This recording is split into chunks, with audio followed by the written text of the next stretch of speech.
buried by her physical circumstances in her dire situation that she didn't recognize the voice of God. And that's the way it is today for a lot of Christians. They have so many problems, so many things that they're dealing with. It's covering up what God is speaking to them, but they don't even recognize His voice. And it took a word from God, a prophecy through Elijah.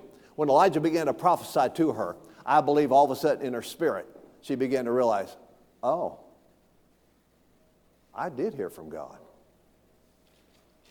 I totally forgot about that. I need to take care of this guy. I did hear from God. So he told them, he prophesied to them. He said, the barrel of meal, verse 14, shall not waste, neither shall the cruse of oil fail until the day that the Lord sends rain upon the earth. And she went and did, according to the saying of Elijah. And she and he and her house did eat many days. And the barrel of meal wasted not, neither the cruse of oil failed, according to the word of the Lord, which he spoke by Elijah. Wow. Man, I like that. That's a good story, isn't it? That just lets me know that God can speak a command to one of His children, and they don't even recognize His voice. Now, let me show you something about the angle I want to take on this. Because go over to John chapter 10. John chapter 10. Let's get over the New Testament. I want to take a little different angle. I like to bring this out. And we learn this from John chapter 10. The title of my book is called Recognizing God's Voice. Notice it's not called How to Hear God's Voice. We got a lot of books out there that are called Hearing God's Voice, How to Hear God's Voice.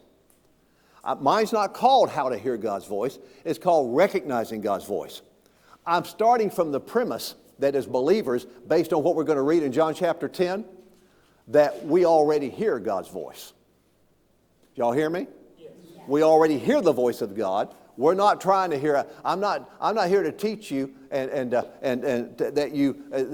to hear God's voice. God says you already hear His voice. Amen. Amen.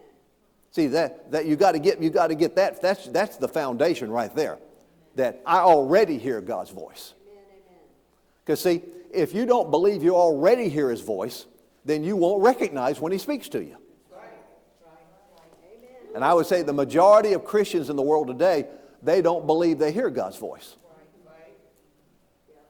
And God's talking to them all the time, but they don't believe they hear God's voice.